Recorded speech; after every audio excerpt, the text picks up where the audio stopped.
कहानी की शुरुआत होती है और हम देखते हैं होलुंग को, जो कि कहता है कि आखिरकार तुम लोग मुझे ऐसे क्यों देख रहे हो, मैंने तो सिर्फ 2 डीमन कोर खाया, क्या इसमें कोई प्रॉब्लम है क्या। तो यहाँ पे ताइशुन ने इसे कहता है कि बदतमीज ड्रैगन, तुम्हें पता भी है इतनी ज्यादा मेहनत लगी थी मुझे उन डीमन कोर को इकट्ठा करने में, तुमने डीमन कोर नहीं तुमने मेरा घर खाया, अब उसे जल्दी से वापस दो। तो यहाँ पे होलुंग कहता है कि रुक जाओ, क्या तुम मुझे मारना चाहती हो क्या। तभी यहाँ पे कैथरीन के डैड कहते हैं कि हीरो रुक जाइए, अगर आपने इस केट स्वॉर्ड को मार दिया तो मैं फीरो सिटी के लोगों को एक्सप्लेनेशन नहीं दे पाऊंगा। उसने आपकी डीमन कोर को खा लिया है तो उसके बदले में आपको मैं मेंशन गिफ्ट कर दूंगा, आपको चिंता करने की कोई जरूरत नहीं है। तो ये कहता है ऐसी बात है तो फिर ठीक है। वही होलुंग को कुछ अजीब सा महसूस होने लग जाता है, वो बताता है कि मेरे अंदर से मुझे काफी ज्यादा एनर्जी फील हो रही है और हम देखते हैं होलुंग की जो हाइट है वो थोड़ी बढ़ जाती है और वो कहता है कि लगता है उन मॉन्स्टर के कोर्स को खाने की वजह से मैं ताकतवर बन चुका हूँ। तो यहाँ पे ताइशुन कहता है कि कहीं तुम बहाना तो नहीं मार रहे हो। तभी बेगुइन कहती है ये पॉसिबल है क्योंकि आखिरकार वो ड्रैगन एक वेपन ही है। तो यहाँ पे कैथरीन कहती है कि हाँ उसने कोर को खा लिया, इसी वजह से उसके ऊपर एन्चेंटमेंट का इफेक्ट हो रहा है। उतने में यहाँ पे स्टीव फैमिली का बटलर आ जाता है जो कि कहता है कि 3 ग्रेटेस्ट फैमिली और होली चर्च ने यहाँ पे हमारे हीरो के लिए गिफ्ट भेजे है, आप चाहे तो मैं उन्हें आपके लिए अंदर ले आ सकता हूँ ताकि हीरो ने देख ले। तो ताइशुन कहता है गिफ्ट, वो भी मेरे लिए, प्लीज उसे अंदर ले आओ। ये फिर ताइशुन को बताता है कि वाल्डन फैमिली ने आपको 30,000 स्पिट स्टोन दिए और साथ ही साथ एक मेंशन भी जो कि फीरो सिटी के अंदर है। उतने में यहाँ पे बेक्यून कहते कि जैसे कि मैंने सोचा था कि चारों फैमिली काफी ज्यादा अमीर है। तो ताइशुन कहता है कि मुझे इससे कोई फर्क नहीं पड़ता, मैं तो बस इन सारे स्पिट स्टोन को यूज करना चाहता हूँ। ये फिर कहता है कि तुम्हारे मास्टर ने मुझे एक मेंशन देने का वादा किया है तो मुझे इसकी कोई जरूरत नहीं है, तुम इसे सेल करके मुझे बाकी के स्पिरिट स्टोन दे सकती हो।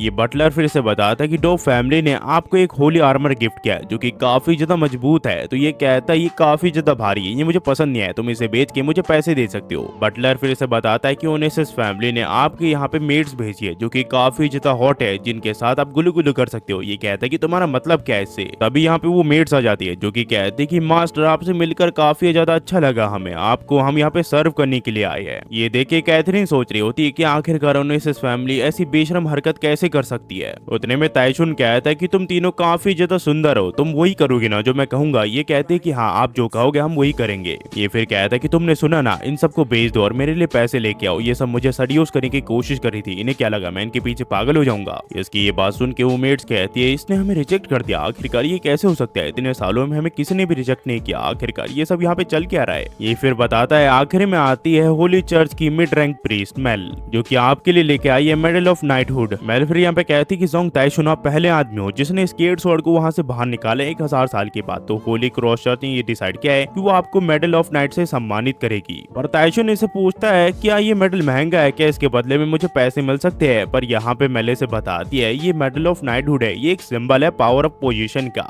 इसे पहनने से लोग आपकी इज्जत करेंगे, आप इसे पैसे से मेजर नहीं कर सकते। इसकी मदद से आप चर्च के किसी भी मेंबर को जो कि डी रैंक के अंदर है उन्हें कमांड कर सकती हो। तो ताइशुन कहता है कि ठीक है मैं इसे अपने पास अभी के लिए रख लूंगा। जिसके बाद यहाँ पे मेल कहती है कि मुझे ये प्रेजेंट देने के अलावा एक और चीज आपसे पूछनी थी। तो ताइशुन कहता है कि जल्दी जल्दी पूछो। तो मेल कहती है कि मुझे पता है ये सुनने में आपको थोड़ा अजीब सा लग सकता है पर क्या मैं आपको छू सकती हूँ। इसकी ये बात सुन के कैथरीन से पूछती है कि आखिरकार तुम्हारा मतलब क्या है। तब यहाँ पे बेक्विन कहती है कि लगता है ये काफी ज्यादा डेयरिंग हो चुकी है। तो ताइशुन कहता है क्या तुम मेरे पूरे शरीर को महसूस करना चाहती हो। ये कहती है कि ऐसी बात नहीं है, आपको कुछ गलत फहमी हुई है, दरअसल जिस तरह की मैजिक की मैं प्रैक्टिस कर रही हूँ वो किसी भी तरह की मैजिक को सेंस करने के काबिल है। मैं अगर आपके अंदर थोड़ा सा भी मेंटल स्ट्रेंथ है उसे भी महसूस कर सकती हूँ, पर ये काफी ज्यादा अबनॉर्मल है। आपने स्केट स्वॉर्ड को बाहर निकाल लिया फिर भी आपके अंदर से मुझे जरा सा भी मेंटल स्ट्रेंथ होने का एहसास नहीं हुआ। तो इसी वजह से आप अगर बुरा ना माने तो मैं आपकी इस अबनॉर्मल पावर्स को टेस्ट करना चाहती हूँ। ये फिर ताइशुन की टेस्टिंग शुरू कर देती। वहीं पे बेक्यून कहती कि वो सचमुच उसके पावर को मेजर कर रही है। तो यहाँ कैथरीन कहती कि मुझे बिल्कुल भी आइडिया नहीं आखिरकार वो क्या कर रही है। ताइशुन फिर मेल को कहता है कि तुम्हारा काम खत्म हो गया, अगर तुम मुझे और ज्यादा टच करोगी तो तुम्हें फीस देनी पड़ेगी। तो ये कहती कि 2 मिनट रुक जाइए, बस मेरा टेस्ट खत्म ही हो गया। पर काफी देर बीत जाने के बावजूद यहाँ पे मेल को बिल्कुल भी मेंटल स्ट्रेंथ महसूस नहीं हो रही होती। तो वो और ज्यादा अंदर जाने का फैसला करती है, जिस वजह से वो अपने बलून्स को यहाँ पे ताइशुन के छाती से लगा देती है, जिसके बाद उसे कुछ महसूस होता है और वो नीचे गिर जाती है। तो लोग पूछते हैं कि आखिरकार आपको क्या हुआ।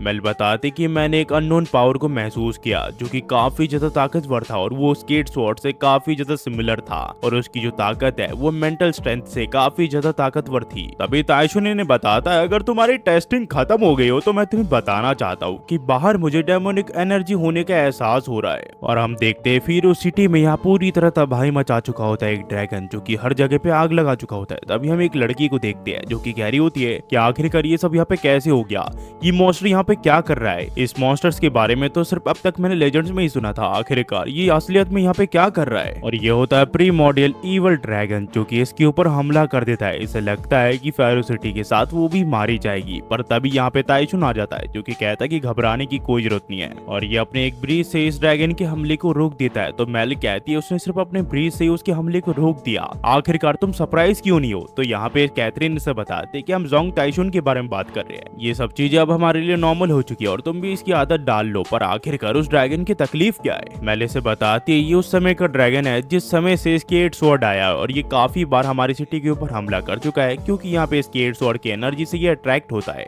ये एविल ड्रैगन जब भी हमारे यहाँ पे हमला करने के लिए आता हम कुछ नहीं कर पाते, क्योंकि यहाँ पे जो मेंटल स्ट्रेंथ वाले यूजर्स है वो इसके सामने फीके पड़ जाते, उनकी ताकत इसके सामने बिल्कुल भी काम नहीं आती। सब लोगों ने सिर्फ यही सोचा था कि लेजेंडरी हीरो आएगा और इसके 8 स्वॉर्ड को बाहर निकाल के इसे हरा देगा, पर हीरो कभी भी नहीं आया। पर समय के साथ साथ ये ड्रैगन कमजोर होता गया और किसी रीजन की वजह से इसने फेरो सिटी के ऊपर हमला करना भी बंद कर दिया। मुझे कभी नहीं लगा था कि ये कहानी सच्ची होगी। वही पे बेक्विन सोच रही होती है एक मॉन्स्टर जो कि यहाँ पे जोंग ताइशुन के ट्रेजर से अट्रैक्ट हो रहा है, ये काफी ज्यादा अजीब है, कहीं उस इविल ड्रैगन का योलोंग के साथ कोई रिलेशनशिप तो नहीं है? उतने में मेल यहाँ पे कहती है अब हमें घबराने की कोई जरूरत नहीं है, क्योंकि यहाँ पे जोंग ताइशुन आ चुका है, वो सब कुछ संभाल लेगा, क्योंकि उसने इसके 8 स्वॉर्ड को बाहर निकाला है, तो इस इविल ड्रैगन को भी वो मार देगा। वहीं पे हम ताइशुन को देखते हैं जो कि कहता है कि याद रखना है इसके बाद तुम्हें मुझे पैसे देने पड़ेंगे तुम्हें प्रोटेक्ट करने के लिए। तो ये कहती है क्या आप अब दूसरों को बचाने के लिए पैसे भी लेते हो? तो ठीक है, मेरे पास स्पिरिट स्टोन तो नहीं है, मैं अपनी बॉडी को आपको दे के अपनी पेमेंट कर सकती हूँ। तभी ये इसे बताती है वो ड्रैगन आपकी तरफ ही बढ़ रहा है, वो भी काफी तेजी से। ये कहता है कि घबराने की कोई जरूरत नहीं, वो एक जंगली जानवर के अलावा कुछ नहीं मेरे लिए। और तभी ताइशुन अपनी पावर्स का यूज करके इस ड्रैगन को एकदम नीचे गिरा देता है, और ये ड्रैगन इसके सामने कुछ भी नहीं कर पाता। और इतने बड़े हमले को देख के यहाँ पे मेल कहती है ये तो काफी ज्यादा अमेजिंग है, इसने पूरे फेरो सिटी को हिला के रख दिया है। वहीं पे ताइशुन कह रहा होता है इस बीस्ट के अपने इमोशन पे कंट्रोल नहीं है, इसी वजह से ये मुझसे जल्दी हार गया। इसे देख के तो लग रहा है ये काफी ज्यादा दर्द में है। वैसे तो ये एंशिएंट टाइम का मॉन्स्टर है, पर आखिरकार इसके अंदर से मुझे स्पिरिचुअल एनर्जी क्यों सेंस हो रही है? तभी होलुंग इसे बताता है वो इसलिए क्योंकि इसके अंदर एक ट्रेजर छुपा हुआ है। इसने ग्रेट वॉर के समय पे एक ट्रेजर को निकल लिया था, और उसके बाद उस ट्रेजर ने इसे काफी ज्यादा टॉर्चर किया, और उसी समय इसे मेरी स्पिरिचुअल एनर्जी महसूस हुई, जिसके बाद ये मेरे यहाँ पे आके विनती करने लगा कि इस ट्रेजर को मेरे पेट से बाहर निकाल दो। पर पत्थर के अंदर होने की वजह से मैं इसकी मदद नहीं कर पाया। मुझे लगा था कि 1000 साल पहले ही मर चुका होगा, पर मुझे कभी नहीं लगा था कि अब तक जिंदा होगा। तो ताइशुन कहता कि ट्रेजर ये तो काफी अच्छी बात है, किसने सही कहा है कि अच्छी चीज को आप आने से कभी भी नहीं रोक सकते। जिसके बाद ये ड्रैगन को उठने के लिए कहता है और कहता है कि तुम्हें क्या लगा अगर तुम मरने की एक्टिंग करोगे तो मैं तुम पे रैम खाऊंगा। ताइशुन फिर इसके ऊपर हमला कर देता और कहता है कि मुझे अपने पावर्स को कंट्रोल करना पड़ेगा, वरना मैं पूरी सिटी को डिस्ट्रॉय कर दूंगा। मैं अपने 10% पावर को यूज करूंगा तो वो काफी रहेगा। और इसके बाद ताइशुन इस ड्रैगन के ऊपर दोबारा से हमला कर देता है, जिसके बाद वो उस ट्रेजर को उगल देता है। तो यहाँ पे बेक्विन कहती है ये काम आ गया, उसने उस ट्रेजर को बाहर निकाल दिया अपने पेट से, और इस ट्रेजर का नाम होता है मिलेनियम मिरर। हमें फिर इसके अंदर दिखा जाता है जहाँ पे पॉकेट डायमेंशन में यहाँ पे ताइशुन होता है, वो कहता है इस मिरर के अंदर एक डायमेंशन है, इसका मतलब मैं यहाँ पे जितने भी स्पिरिट स्टोन है वो अपने रख सकता हूँ। तो यहाँ पे होलुंग कहता है कि हाँ आप यहाँ पे काफी सारी चीजें कर सकते हो, यहाँ पे रह के आप कल्टीवेट कर सकते हो, यहाँ पे चीजें रख सकते हो, साथ ही साथ ये दुनिया आपके अंडर कंट्रोल में है। उतने में वो इविल ड्रैगन कहता है कि तुम शोंग टैंग सेक्ट के मास्टर जोंग ताइशुन हो ना, मुझे तुम अच्छे से याद हो। ताइशुन इसे पूछता है कि लगता है तुम ठीक हो चुके हो, क्या तुम मेरे बारे में कुछ जानते हो क्या? ये कहता है कि हाँ मुझे तुम्हारे बारे में काफी कुछ पता है, तुम वो कल्टीवेटर हो जिसने आखिर तक ग्रेट वॉर लड़ी थी, आखिरकार मैं तुम्हें कैसे भूल सकता हूँ। पर तुम्हें देख के तो लगता है कि तुम जोंग ताइशुन तो हो, पर पूरी तरह जोंग ताइशुन की तरह तुम नहीं हो। तो ताइशुन कहता है कि आखिरकार तुम ये क्या बात कर रहे हो, क्या तुम मुझे एक्सप्लेन कर सकते हो? तो ये इविल ड्रैगन कहता है कि तुम्हारा चेहरा तो सेम है, पर तुम्हारा ऑरा बिल्कुल चेंज हो चुका है, ऐसा लग रहा है तुम हो ही नहीं। यहाँ तक कि तुम्हारी ताकत भी काफी ज्यादा कमजोर हो चुकी है। आखिरकार तुम्हारे साथ हुआ क्या है, और आखिरकार डीमन गॉड कहाँ पे है? तुम आखिरकार अब तक जिंदा कैसे हो डीमन गॉड से लड़ने के बाद, और आखिरकार तुमने डीमन गॉड के साथ किया क्या है? ताइशुन कहता है कि किसे पता, क्या पता वो काफी समय पहले मर चुका हो। ये कहता है कि आखिरकार ये कहने की तुम्हारी हिम्मत कैसी, तुम्हें पता भी है डीमन गॉड कौन है? काफी सारे कल्टीवेटर्स ने एक साथ मिलकर डीमन गॉड के ऊपर हमला किया था, पर वो नाकामयाब रहे, और तुम भी उन्हीं में से एक हो। ये फिर ताइशुन के ऊपर हमला कर देता है, पर ताइशुन कहता है कि तुमने अपनी मौत को खुद दावत दी है। जिसके बाद ये योलोंग के इसके ऊपर हमला करने के लिए कह देता है, जिसके बाद ये योलोंग इसकी पावर्स को सोख लेता है और ये मारा जाता है, और ताइशुन के पास इसका कोर आ जाता है। जिसके बाद ये योलोंग को कहता है क्या तुम्हें इविल ड्रैगन का कोर चाहिए? ये कहता है कि हाँ ये मुझे काफी स्वादिष्ट लग रहा है। तो ताइशुन कहता है कि उस बीस्ट ने मुझे कहा कि मैं जोंग ताइशुन हूँ, और साथ ही साथ मैं उसी समय पे जोंग ताइशुन नहीं हुआ। आखिरकार उसका मतलब क्या था? तुम्हें पास्ट के बारे में काफी कुछ पता है, तो चुपचाप मुझे सब कुछ चीज बता दो। ये कहता है कि ठीक है, तुमने जब मुझे पहली बार कहा कि तुम अपनी याददाश्त बस को भूल चुके हो तो मैंने पहले ही गस कर लिया था, पर मैंने तुम्हें इसलिए नहीं बताया क्योंकि उस टाइम सही समय नहीं था। दरअसल बस तुम एक फ्रेगमेंट हो ज़ोंगतियान सेक्ट मास्टर ज़ोंग ताइशून के, और कुछ रीजंस की वजह से तुम्हारे अंदर खुद सेंस आ गई सब कुछ सोचने की, इसी वजह से तुम उसे बिल्कुल अलग हो। तो ताइशून कहता है इसका मतलब मैं उसकी सोल की एक फ्रेगमेंट हूँ, इसी वजह से उसकी मेमोरी मुझे बार बार देखती रहती है। जब मुझे पहली बार होश आया तो मैं शोंग यॉन ट्री के अंदर था, पर एक लाइटनिंग गिरने की वजह से मुझे आजादी मिल गई। तो योलोंग कहता है कि मैं सब कुछ समझ गया। शोंग यॉन ट्री एक एंशिएंट पिरामिडल ट्री है जो कि स्पिरिचुअल एनर्जी को अपने अंदर कैद करके रखती है, इसी वजह से तुम खुद का सेंस गेन कर पाए। ताइशून इससे पूछता है कि आखिरकार सोल फ्रेगमेंट चीज है क्या और आखिरकार उस समय क्या हुआ था। तो होलुंग इसे बताता है करीब 5000 साल पहले डीमन रेल में डीमन गॉड का जन्म हुआ था और उसके अंदर काफी ज्यादा ताकत थी। उसकी ताकत का अंदाजा एक आम आदमी बिल्कुल भी नहीं लगा सकता था। वो काफी ज्यादा ताकतवर था और अपने ऊपर काफी ज्यादा घमंड था उसे। पर एक दिन एक प्रीस्ट ने उसे एक भविष्यवाणी सुनाई कि उसका अंत एक कल्टीवेटर के हाथों होगा, और भविष्यवाणी को तोड़ने के लिए उसने काफी सारे वेपन्स बनाने शुरू कर दिए ताकि वो कल्टीवेटर्स को खत्म कर सके। और कुछ ही सालों के बाद उसने अपनी एक आर्मी खड़ी कर ली और कल्टीवेटर्स के ऊपर हमला कर दिया। इससे कल्टीवेटर्स को काफी ज्यादा नुकसान हुआ, पर इसके बावजूद ताइशून आखिर तक सबसे लड़ता रहा ताकि वो डीमन गॉड को हरा सके। उसने अपना सब कुछ यूज कर लिया ताकि वो डीमन गॉड को एक जगह सील कर सके, पर कुछ रास्ता ना होने की वजह से ताइशून ने खुद को सेल्फ डिस्ट्रक्ट कर लिया, जिस वजह से डीमन गॉड के साथ वो भी मारा गया। पर एक टेक्निक यूज करने की वजह से ताइशून की जान बच गई, पर उस वजह से उसकी बॉडी के 9 टुकड़े हो गए और उसके फ्रेगमेंट अलग अलग जगहों में बढ़ गए। मुझे तुम्हारी ताकत का इससे पहले अंदाजा नहीं था, पर अब मेरा अप्रूवल तुम्हारे साथ है। अब जब तुमने ज़ोंग ताइशून का नाम ले लिया है तो तुम्हें उसकी हिस्ट्री भी कैरी ऑन करनी पड़ेगी, और उसी के साथ तुम्हें कल्टीवेटर्स की ग्लोरी वापस लानी पड़ेगी, जिसके लिए तुम्हें सबसे पहले जो खोए हुए फ्रेगमेंट्स हैं उन्हें ढूंढना पड़ेगा। पर ताइशून कहता है कि सबसे पहले तो तुमने मुझे ज़ोंग ताइशून मानने से इनकार कर दिया, अब तुमने मुझे इतनी बड़ी रिस्पॉन्सिबिलिटी दे दी, इसे एक्सेप्ट करना काफी ज्यादा मुश्किल है। इस रिस्पॉन्सिबिलिटी को किसी और को दे दो, मैं इस चीज में बिल्कुल भी इंटरेस्टेड नहीं हूँ। इसकी ये बात सुन के होलुंग सोचने लग जाता है कि इसने तो मना कर दिया, आखिरकार ये फ्रेगमेंट को क्यों ढूंढना नहीं चाहता। अगर इसने मना कर दिया तो कल्टीवेटर्स की सारी होप चली जाएगी, मुझे किसी तरह से मनाना पड़ेगा और मेरे पास एक रास्ता है। तो होलुंग इससे कहता है कि उन फ्रेगमेंट्स को ढूंढने की वजह से तुम्हें काफी सारी ताकत मिल सकती है और साथ ही साथ तुम पूरी कंट्री को डोमिनेट कर सकते हो, तुम इस दुनिया को जीत सकते हो और उससे तुम्हें काफी सारे पैसे मिल सकते हैं। तो ताइशून कहता है ऐसी बात है तो फिर ठीक है, हम फीरो सिटी को छोड़ के फ्रेगमेंट की तलाश में अभी के अभी निकलने वाले हैं। वहीं पे हमें उस फीमेल डीमन को दिखाया जाता है जो कि कहती कि मास्टर जैसे कि आपने कहा था मैं आपके लिए डेमोनिक आइटम ले आई हूँ जिसका नाम है क्यूब ऑफ कंट्रोलर। तो दूसरी डीमन कहती है ये तो सचमुच डेमोनिक आइटम है, इसके अंदर अभी भी डेमोनिक एनर्जी है, ये तो काफी ज्यादा अमेजिंग है। पर उतने में वो इन्हें कहती कि दरअसल एक और इम्पोर्टेंट चीज मुझे आपको बतानी थी, एक कल्टीवेटर के फीरो सिटी में होने का मुझे एहसास हुआ है। तो यहाँ पे हम देखते डीमन गॉड को जो कि कहता कि कल्टीवेटर क्या वो अभी भी जिंदा है, उसका सर मुझे यहाँ पे लाके दो।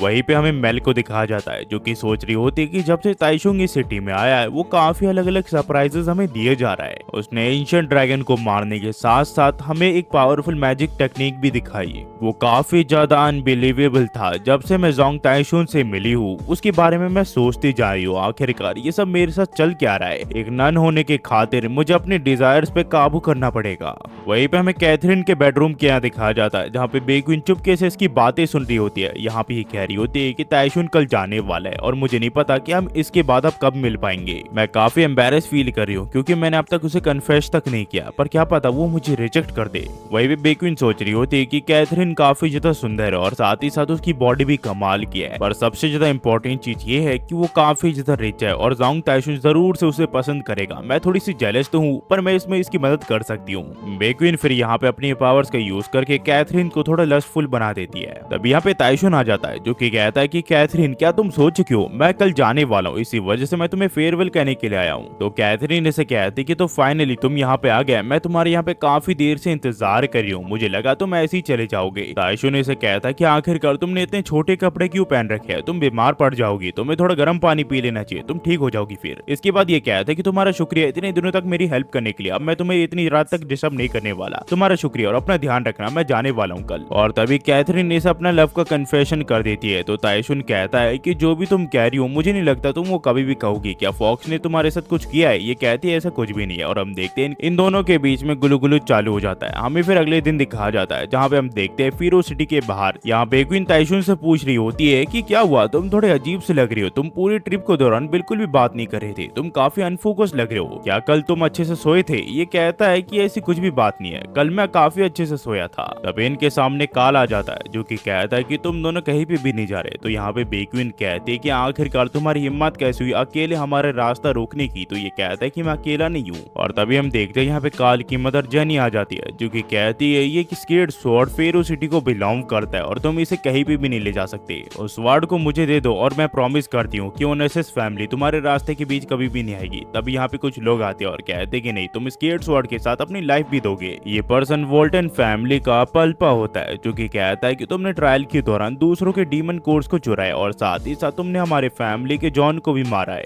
यहाँ पे मेरे का फादर भी होता है जिसका नाम एलन होता है जो कि कहता है कि तुमने मेरे बेटे को मारा है, मैं उसका बदला लेने के लिए आया हूँ तुमसे आज। तो ताइशुन कहता है कि तुमने सारा ब्लेम मेरे ऊपर डाल दिया। तो काल कहता है कि मैंने तो सिर्फ फैक्ट बोले है। तो ये कहता है कि मुझे फर्क नहीं पड़ता कि तुम सी रैंक के हो या फिर एस रैंक के, वो सब मेरे सामने सेम ही है और आज मैं इस जगह को छोड़ के जा रहा हूँ और जो भी मेरा रास्ता आज रोकेगा वो मेरे हाथों मरेगा। तो काल इसे कहता है कि तुम्हें अपने एरोगेंस पे थोड़ा काबू करना चाहिए क्योंकि जो भी तुम्हारे सामने आज खड़े हैं वो एस रैंक के हंटर्स है जो कि आज तुम्हें एक लेसन सिखाने वाले हैं। ताइशुन कहता है ऐसी बात है तो फिर ठीक है, अगर तुम मुझे लेसन सिखाना चाहते हो तो टाइम वेस्ट नहीं करते हैं, मुझे अपनी ट्रिप को भी कंटिन्यू करना है इसके बाद। तो यहाँ पे पालापा कहता है कि वो इंसान जिसके अंदर बिल्कुल भी साइकिक पावर नहीं है उसने एक ड्रैगन को मार दिया अपनी एक बुरी ताकतों की मदद से। मैं तुम्हें दिखाऊंगा कि आखिरकार एक ऐसा रंग की ताकत क्या होती है। जिसके बाद ये इसके ऊपर हमला कर देता है। तो ताइशुन कहता है तो तुम एक लाइटिंग मैजिशियन हो, तुम मेरे सामने काफी ज्यादा कमजोर हो। जिसके बाद ताइशुन इसे दिखाता है कि आखिरकार असली लाइटिंग मैजिशियन क्या होता है और ये इसके ऊपर हमला कर देता है अपने एक और वार से। और यहाँ पे एक बड़ा सा ड्रैगन आके इसके हमले को रोक देता है जिसे ये देख के काफी ज्यादा हैरान हो जाता है। पर इससे पहले वो हमला इन सबको लगता है यहाँ पे एलन अपनी शील्ड की मदद से सभी की जान बचा लेता है। पर इस हमले को झेलने के बाद एलन समझ चुका होता है कि जितना इन लोगों ने सोचा था ये लड़का उनसे कई गुना ज्यादा ताकतवर है। अगर इनके पास शील्ड नहीं होती तो शायद इनमें से किसी की जान यहाँ पे बच पाती।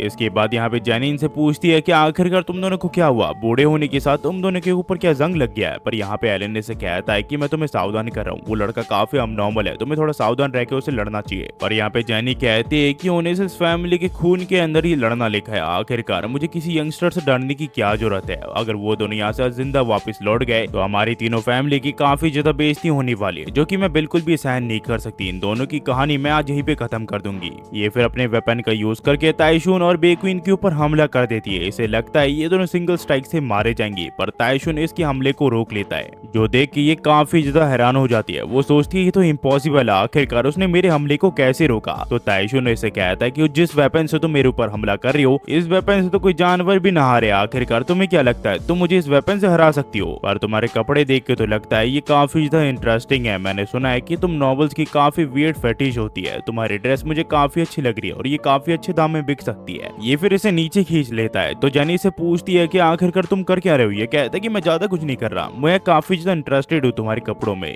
इसकी बात सुन के जेनी को लगता है कि एक पर्वत है। जिसके बाद किसी तरह जेनी अपने आप को इसके हाथ से छुड़वाने में कामयाब हो जाती है। और काल जब ये देखता है कि उसका प्लान फेल हो रहा है तो वो काफी ज्यादा गुस्सा हो जाता है। तब यहाँ पे ताइशुन कहता है कि तुमने बड़ी बड़ी बातें तो कह ली पर आखिरकार तुम मेरे साथ कुछ कर क्यों नहीं रहे। अगर तुम लोग मेरे ऊपर हमला नहीं कर रहे हो तो मैं ही तुम्हारे ऊपर हमला कर देता। और हम देखते हैं ताइशुन यहाँ पे काल के ऊपर हमला कर देता और कहता है कि ये स्वॉर्डमैनशिप मैंने 2 ही दिन पहले सीखी है, तुम्हारे ऊपर यूज करना ये काफी अच्छा रहेगा। और हम देखते हैं ताइशुन अपनी तलवारबाजी से काल के कपड़े फाड़ देता है जिसे देखकर यहाँ पे काल काफी ज्यादा हैरान हो जाता है। और यहाँ से जो कहानी है वो टू बी कंटिन्यू हो जाती है। इसका अगला पार्ट जल्दी आएगा तो प्लीज इस जो वीडियो का लाइक है वो 250 लाइक का है वो जल्दी कंप्लीट करवा देना ताकि इसका मैं अगला एपिसोड डाल सकूं वो भी जल्दी। तब तक के लिए काफी सारे नए मेहमान आने वाले हैं और वेट कीजिए, बस इतना ही कहना चाहूंगा मैं आखिर में। Thanks for watching guys, next video में मिलता है, होपफुली आप सब बढ़िया होंगे। Thanks for watching.